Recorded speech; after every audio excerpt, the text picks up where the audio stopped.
setuju misalnya kalau ada misalnya ketentuan yang mengatur kalau misalnya daerah tidak melaksanakan sistem informasi pembangunan ini, maka akan ada pengurangan DAU misalnya. Itu pasti akan tetap respon.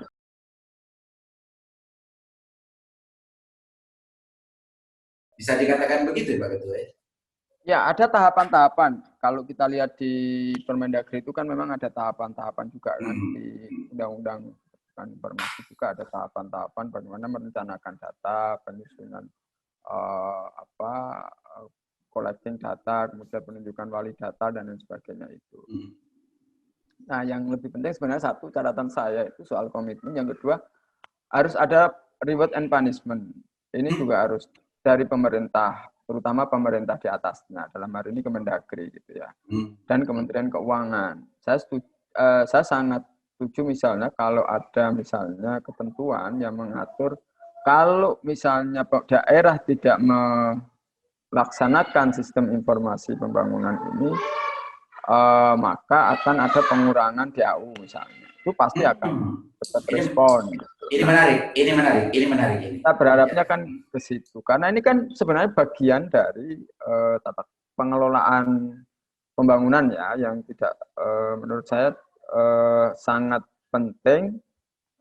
Bagaimana memastikan bahwa pemerintah provinsi itu benar-benar memenuhi hak publik, salah satunya memberikan informasi. Ini menarik ya, Pak Fitra. Kalau organisasinya Mas Dahlan itu kan sebetulnya tidak hanya di Jawa Timur, tapi terpusat juga ada di Jakarta kan.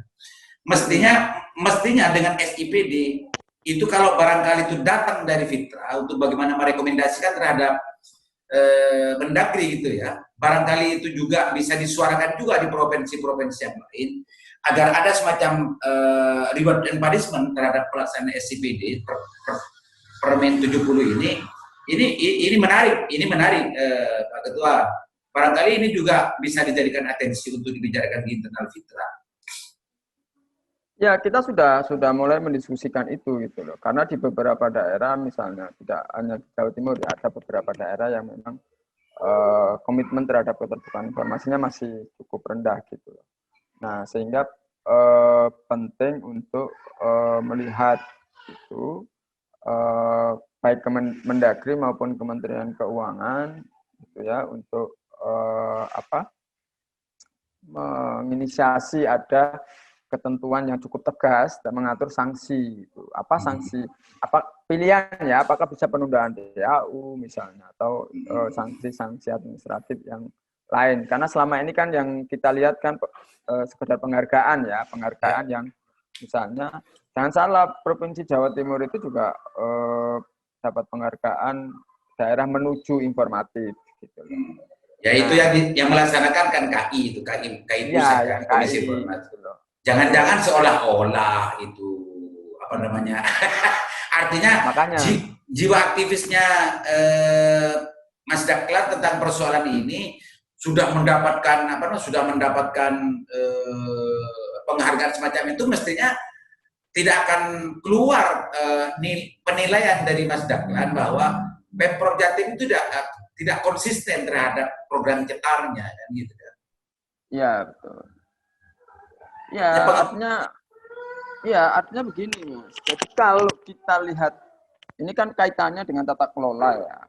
Artinya bahwa ini nanti berkait erat dengan tingkat akuntabilitas, gitu loh. Nah, kita juga berharap bahwa sistem penilaian sakit yang dikembangkan oleh pemerintah itu juga memasukkan instrumen terkait dengan sejauh mana pemerintah daerah itu punya komitmen untuk melaksanakan sistem informasi itu. Ya, Pak Ketua. Dari situ. Pak Ketua, kalau SIPD ini betul-betul nanti dilaksanakan, apa kira-kira perbedaan antara dengan yang sekarang dan juga bayangan Ketua ketika ini dilaksanakan? Apakah semua dokumen dan juga program kegiatan itu memang bisa diakses secara mudah oleh masyarakat atau bagaimana? Ya, kalau kita lihat ya, merujuk di sebenarnya cukup lengkap sih di Permen 70 ini, lebih sebenarnya lebih lebih baik dari yang lebih detail gitu ya. Artinya bahwa semua data-data pembangunan, data perencanaan pembangunan gitu ya, termasuk rencana program kegiatan itu kan harus masuk pelaporan keuangan ya. Ya, termasuk laporan keuangan, realisasi penggunaan anggaran itu kan harus masuk di dalam sistem informasi itu. Sehingga ini sebenarnya cukup satu menguntungkan publik, juga yang kedua akan mendorong akuntabilitas pengelolaan sumber daya anggaran di pemerintah daerah. Ini yang ini harus disadari gitu. Nah, bayangan saya kan publik akan mendapatkan informasi yang sangat detail terkait dengan data-data pembangunan, termasuk data-data penganggaran gitu. Nah, kita harapannya sih kan teorinya begini, ketika masyarakat itu informasinya tercukupi, maka itu akan mendorong meningkatnya partisipasi. Nah, ketika partisipasi meningkat, maka akan berpengaruh terhadap kualitas pembangunan, pemenuhan hak-hak masyarakat. Rumusnya begitu ya? Teorinya begitu. Ya. Ini Pak Ketua ini memang sudah tidak diragukan lagi kalau bicara urusan aktivis keterbukaan, melontok sudah kalau Pak Dak lagi ini. Pak Ketua, tapi Pak Ketua ya, sebentar lagi sebelum kita melanjutkan tentang masalah keterbukaan informasi publik di Jawa Timur ini, kita jeda sejenak untuk mendengarkan dan melihat video komersial berikut. Siap.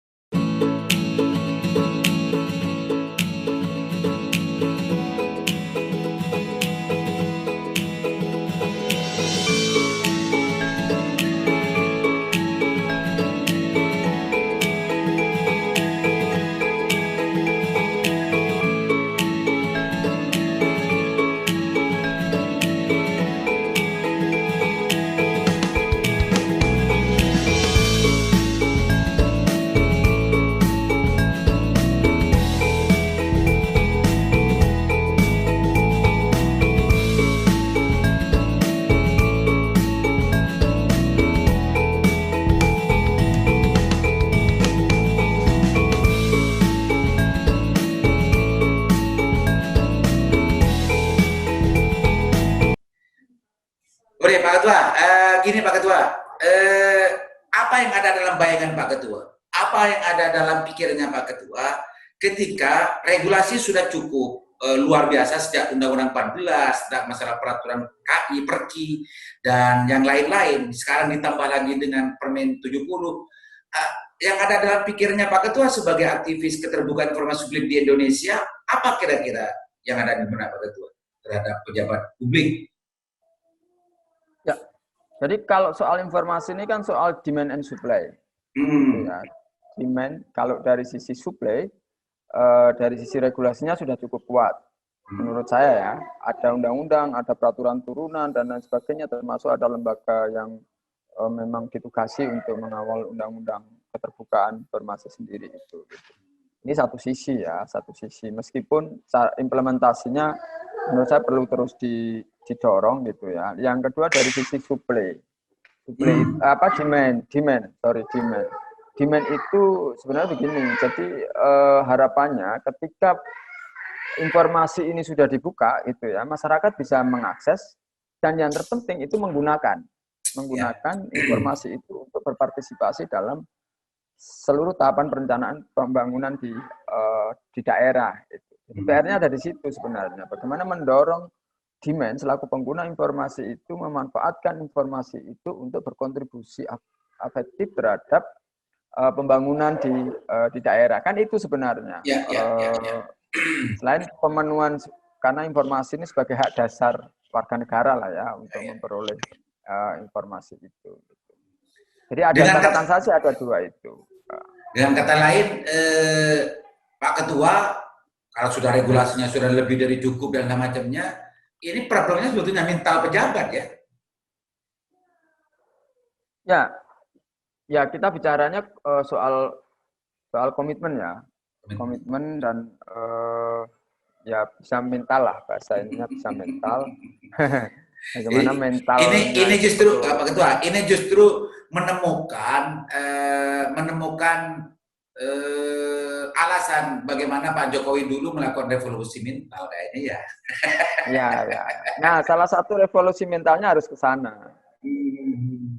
Pejabat itu revolusi mentalnya harus ke sana, menyadari bahwa gitu ya, anggaran itu kan bukan bukan miliknya pemerintah. Gitu. Jadi anggaran itu punya publik, sehingga apa yang dilakukan, apa yang dikelola atas anggaran itu juga harus disampaikan kepada publik dengan mekanisme tadi. Jangan-jangan Pak Ketua, ini hanya opini saya. Jangan-jangan Pak Ketua memang mental pencuri, mental korupsi masih mendominasi di pejabat kita. Ya, kalau saya sih mengatakan begini ya, kalau kan ada peribahasa begini, ada gium atau peribahasa gitu ya, misalnya kalau memang nggak ada yang salah, kenapa harus ditutupi? Ini kan satu hal gitu ya. Nah, ya mau tidak mau memang korupsi ini masih menjadi tantangan. Bagaimana CPI, Corruption Perception Index kita masih cukup tinggi di Indonesia itu karena ya salah satunya tata kelola pembangunannya masih tertutup gitu. Itu yang salah satu menjadi penyebab. Iya, kalau kemarin 2 hari terakhir ini hasil investigasi Tempo justru korupsi ini semakin luar biasa gitu ya. Dan itu semua sebetulnya salah satu dari penyebabnya tidak transparannya ini sebetulnya, Pak Ketua ya. Ya, salah satunya ya. Jadi ketertutupan itu menjadikan ruang untuk perilaku korupsi menjadi terbuka gitu. Ketertutupan itu sebetulnya memberikan ruang kepada pejabat atau siapa-siapa untuk bekerja di ruang-ruang gelap gitu ya. Ya, ruang gelap. Ini luar biasa ini. Ini Pak Ketua, biar ada dari forum ini, dari sandasan ini, barangkali nanti itu menjadi sebuah pemantik untuk pembahasan di tingkat nasional. Barangkali Pak Ketua untuk bagaimana ini dibicarakan lebih serius lagi dengan teman-teman Fitra gitu ya, agar Permen 70 ini agar betul-betul bisa untuk diimplementasikan dengan cara bagaimana mendorong Menteri Keuangan dan Mendagri ya untuk menyediakan punishment dan reward. Itu Pak Ketua ya. Siap. Nanti kita akan upayakan bersama lah. Termasuk misalnya kita juga akan suarakan misalnya kalau nanti saya akan coba ini ya cari tahu apa benar misalnya Pemprov mengirim surat ke Mendagri dan benar nanti akan coba kita dengan teman, karena ini menjadi salah satu catatan gitulah. Pak Ketua begini Pak Ketua, kalau Fitra yang ada di depan, bicara masalah keterbukaan publik, memang itu sudah memang sudah konsennya gitu kan. Kalau sandasan kan semua persoalan kan dibahas gitu kan. Kalau Fitra nanti yang ada di depan untuk bagaimana mengawal isu ini agar bagaimana Permen 70 itu dilaksanakan, ini energinya lebih dasar Pak Ketua. Beda dengan hanya sandasan gitu. Ya. Pak Ketua siap ya? Pak Ketua siap untuk gitu ya. Teman-teman udah mulai, kemarin itu memang menjadi atensi kita ya, bahwa isu keterbukaan informasi ini masih relevan untuk dikawal. Gitu. Karena secara implementatif masih banyak yang perlu didorong, yang perlu dibenahi gitu.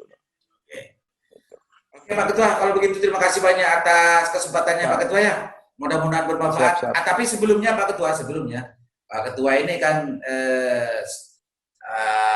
sibuk terus, sering diundang banyak orang dan sulit saya untuk menghubungi. Sebelum ini ditutup, barangkali ada hal yang penting untuk disampaikan terhadap Pemprov atau kepada anggota Dewan Provinsi atau kepada pihak-pihak yang lain yang ingin disampaikan terkait dengan urusan keterbukaan publik. Silakan Pak Ketua.